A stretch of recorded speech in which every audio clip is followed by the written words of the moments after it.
a esta charla. Agradecemos al arquitecto Carrivale y al arquitecto Pasili. Les recordamos que los que no se hayan anotado en la entrada del mail, anótense cuando termine la charla porque se les va a enviar el software, el password y el software para que lo bajen por mail. Bueno, damos comienzo a la charla. Bueno, buenas noches. Les agradezco en nombre del Instituto nuevito, fresquito del Colegio de Arquitectos, es el IESI, Instituto de Estadística, Costos e Informática. Se formó este instituto absorbiendo un instituto que ya teníamos nosotros en Distrito 2, que era el IDEC, el Instituto de Estudio de Costos. Y se le adicionaron algunas tareas más, digamos.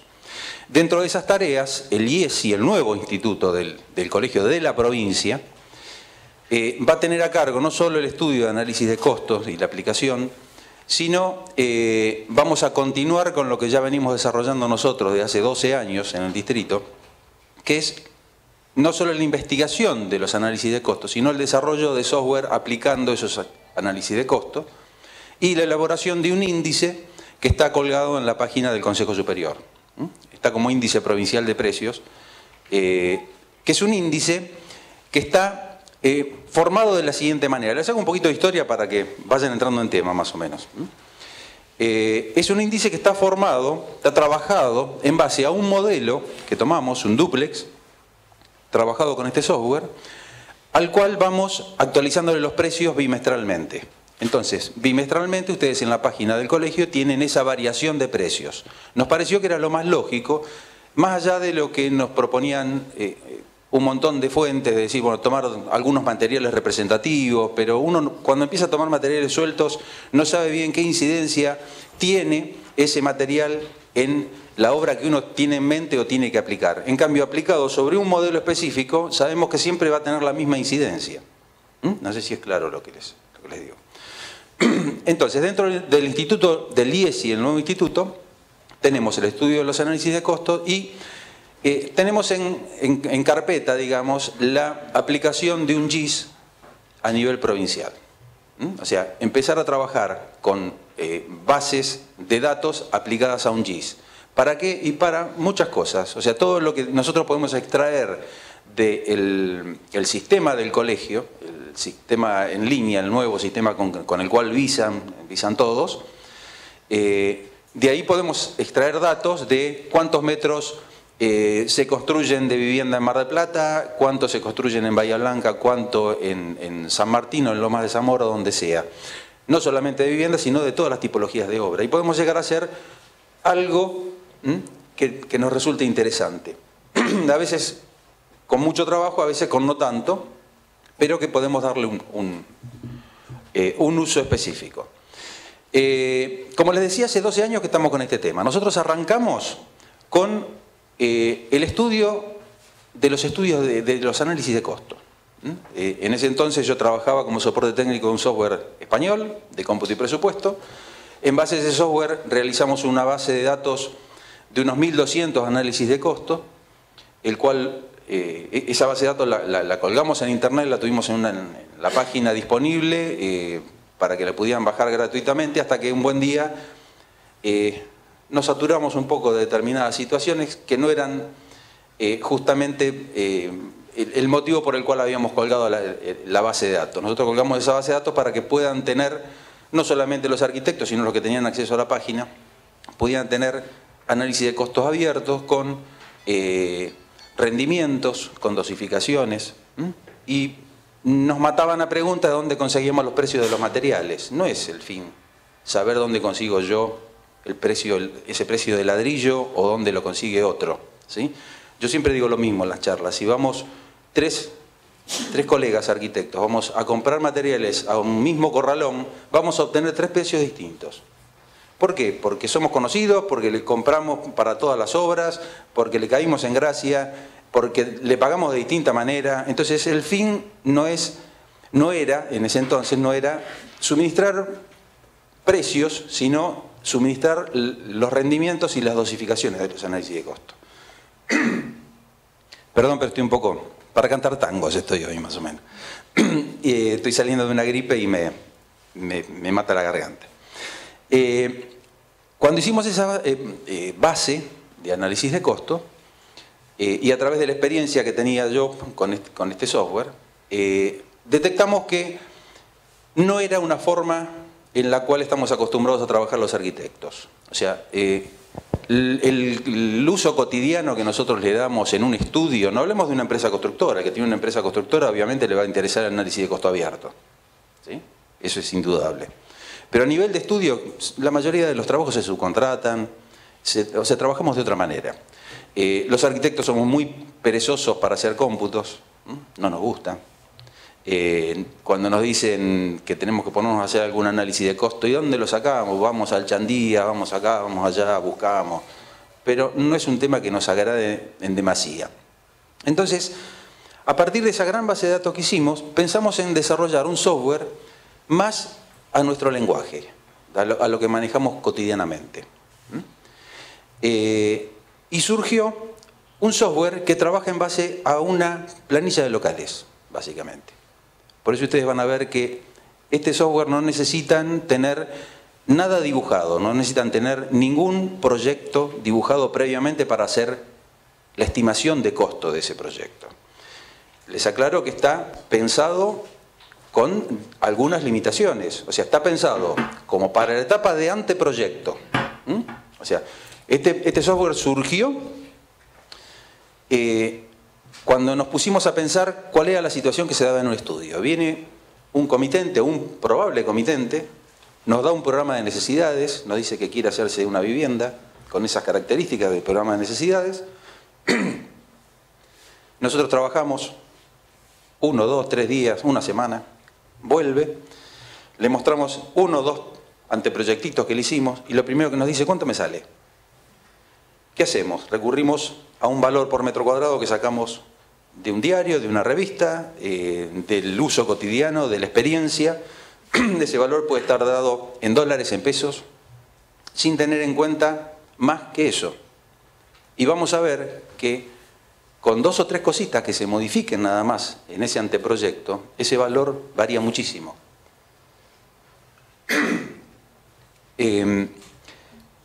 Entonces, ante esas situaciones, nosotros dijimos, bueno, vamos a apuntar un software para esa situación, para la etapa de anteproyecto, para vivienda unifamiliar y para obra nueva.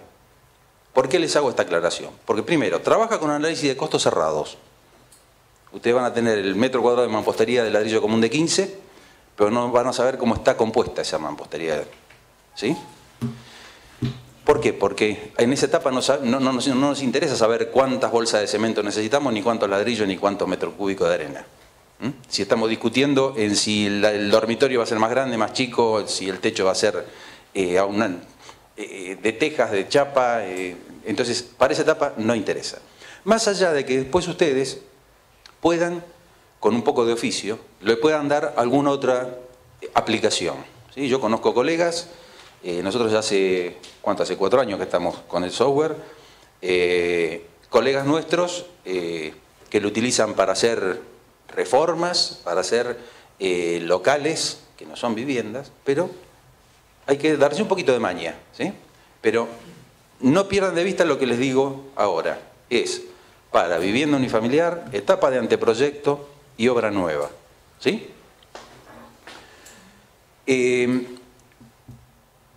Acá nosotros apuntamos a lo siguiente, a ver si les puedo graficar.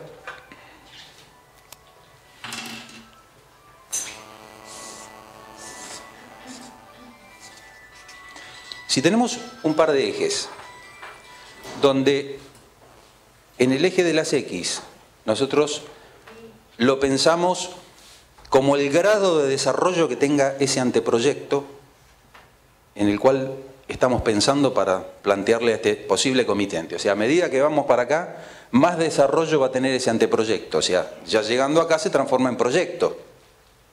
¿Por qué? Porque ya tenemos detalles de las instalaciones, tenemos un montón de cosas ya definidas, cosa que a nivel de anteproyecto todavía no tenemos. Y en el eje de las X tenemos el grado de probabilidad de error. O sea, a medida que vamos para arriba, sube la probabilidad de error, o sea, crece el margen de error, ¿sí?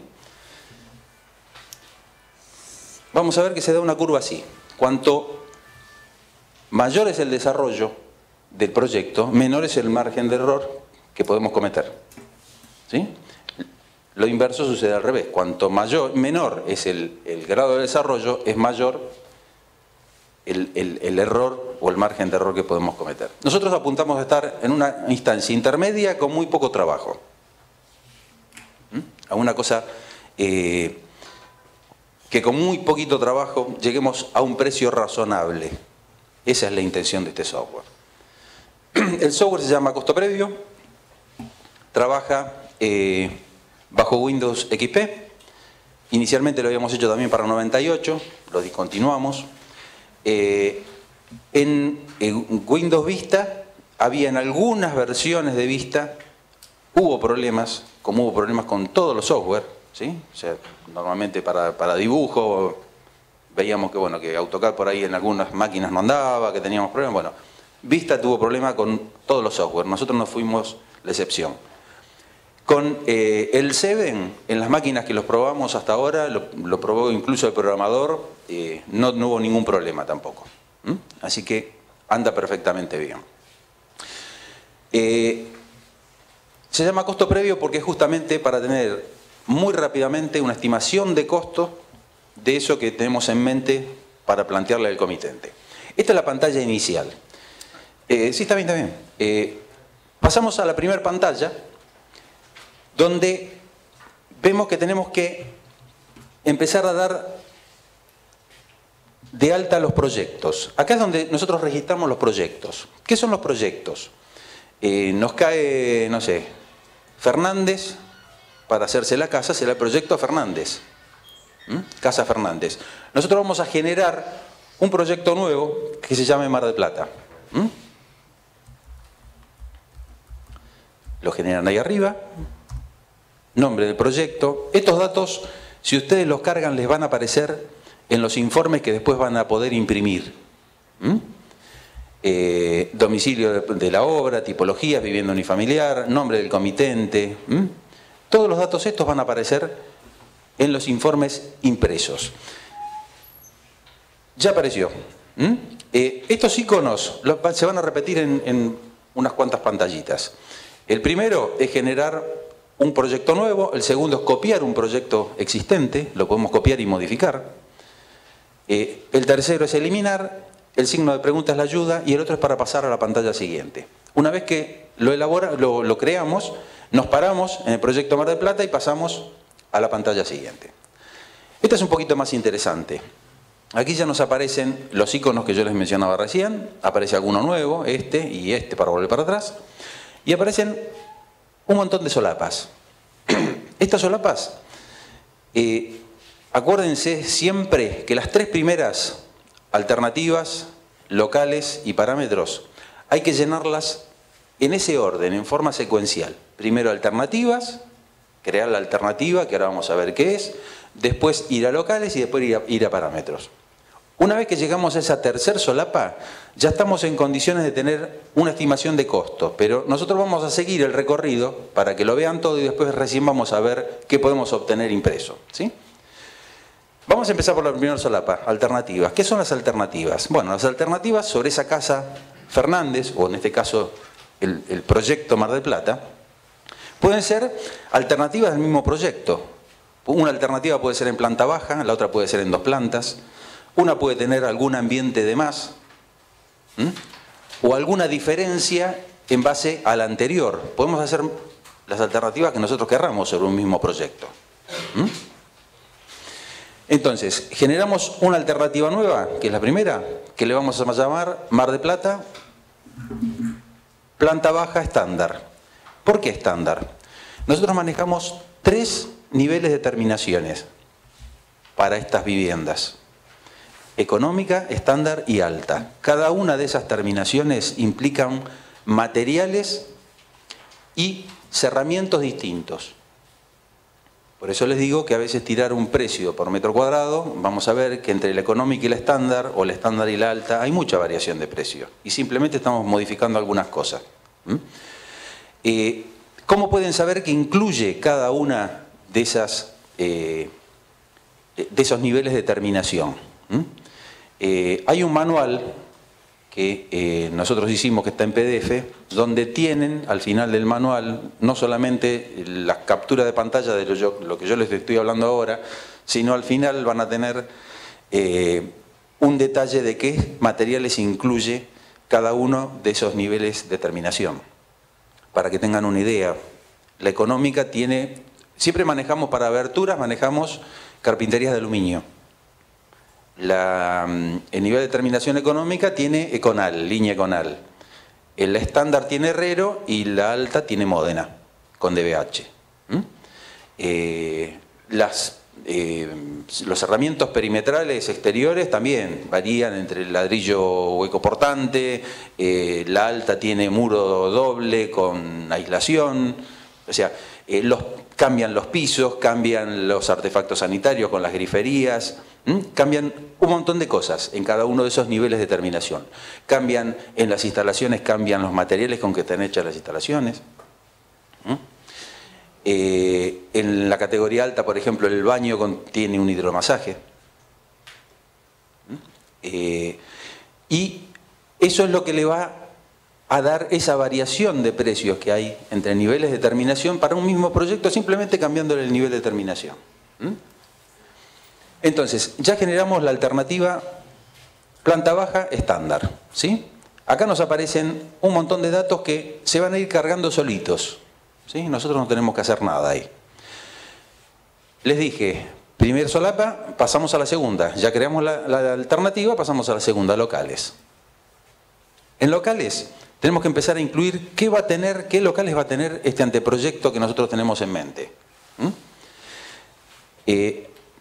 Agregamos un local nuevo, el primero, y nos aparecen todos los locales que considerábamos lógicos para una vivienda. Puede ser que falte alguno, por ejemplo no existe el quincho, pero sí existe el cuarto de juegos. Lo podemos asemejar a un cuarto de juegos y es lo mismo. Entonces, siempre teniendo un poquito de ingenio uno se las va arreglando. Vamos a ver que aparece un local que se llama circulación. La circulación, me gusta hacer siempre una aclaración sobre este tema. La circulación la podemos incluir como un local con medidas o podemos incluirla como un porcentaje en la solapa siguiente. Un porcentaje del total. Como ustedes quieran. Fíjense que aparecen galerías, aparecen escritorios, patios, bueno, más allá de los lógicos, ¿no? Para una vivienda. Vamos a agregar un dormitorio. Siempre tienen que hacer doble clic y pulsar Enter cuando cambien los datos ahora, ¿sí? Cuando cambiemos los datos ahora tienen que pulsar Enter. Ya apareció el dormitorio, cantidad, es un dormitorio, vamos a ponerle 4 por 360.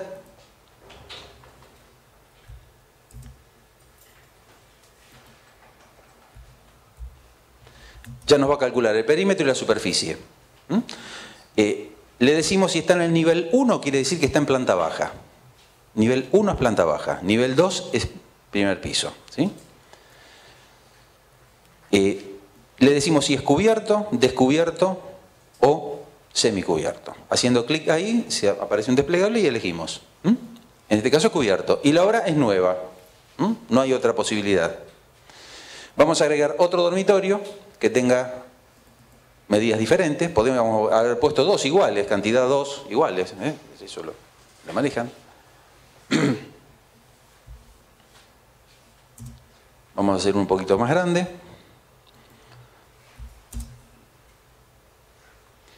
Vamos a agregar un baño.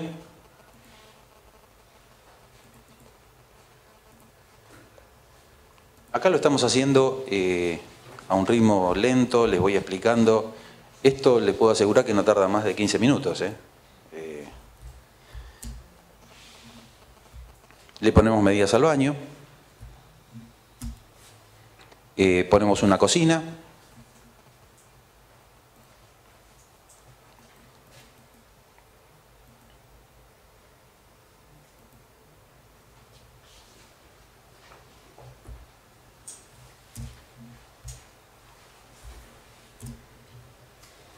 un estar.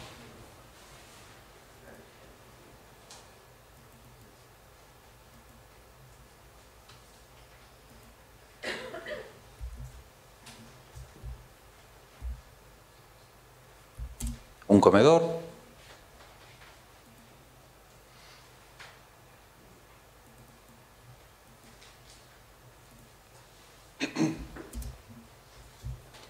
Y le ponemos un lavadero.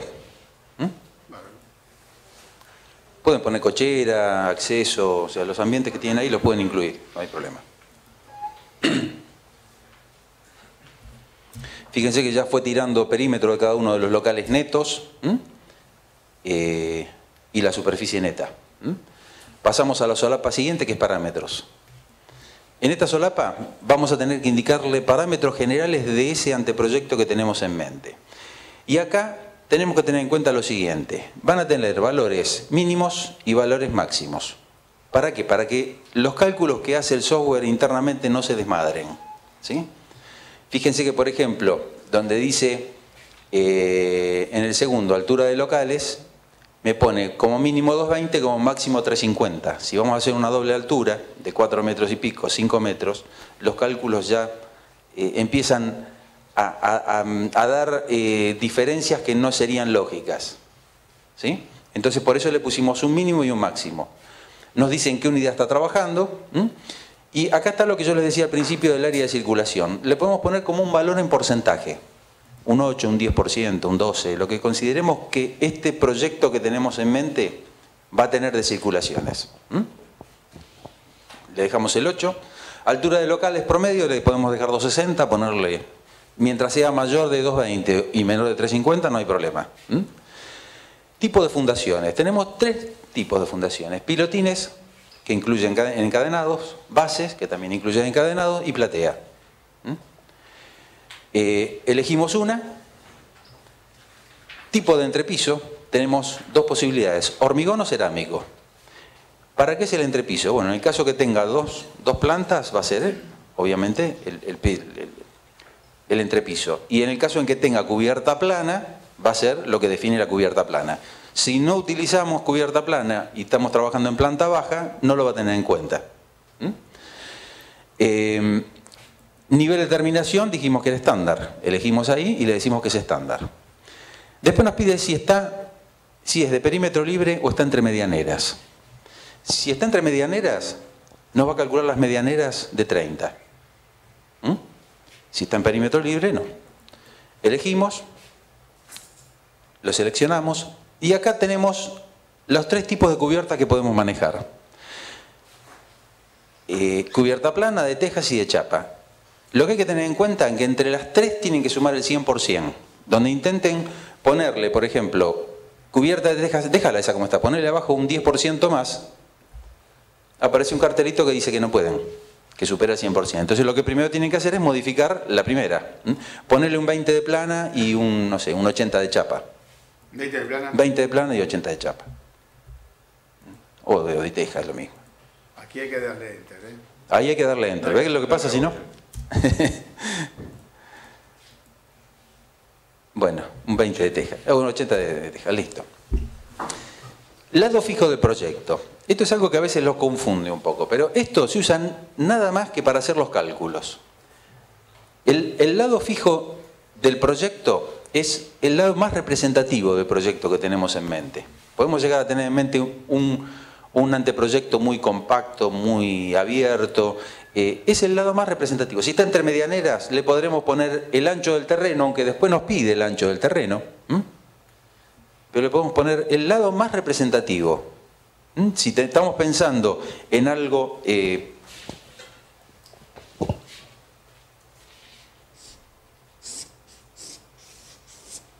podrá ser este. No hay mayor problema, simplemente para hacer los cálculos. De algún lado se tiene que agarrar para hacer los cálculos. ¿Qué le pusiste? Lado fijo de proyecto, 8 metros, bueno, listo.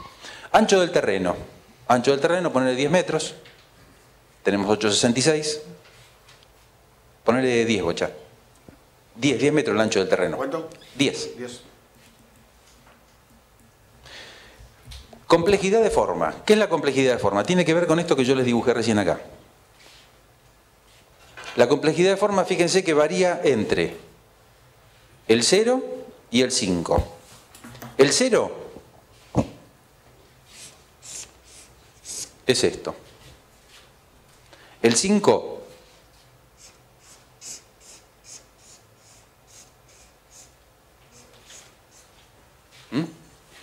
lo normal es que estemos entre un 2 y un 3, ¿sí? Una L, algo medianamente libre, ¿sí? ¿Para qué es importante esta complejidad de forma? Ustedes fíjense que si yo les digo que esto tiene 4×4, la superficie es 16 metros, ¿sí? Pero también le puedo decir que esto tiene 1×16, también son 16 metros cuadrados. Este perímetro es mayor que este. 16, 16, 32, 33, 34. Acá tenemos 32. Entonces, ahí empieza a intervenir lo que tiene que ver con los muros exteriores. De ahí tiene importancia la complejidad de forma que nosotros pongamos. Lo normal para algo medianamente libre es 2, 3 de complejidad de forma. Le dejamos 2 y después nos pregunta si tiene suministro de agua corriente y de red cloacal. Le contestamos sí o no. Si los tiene, va a considerar las conexiones correspondientes a los servicios. Si no los tiene, va a considerar las perforaciones correspondientes. Pozo negro o pozo de bombeo. Y después tenemos terminaciones. Estos dos de abajo son bastante nuevitos, los hemos incorporado hace poco.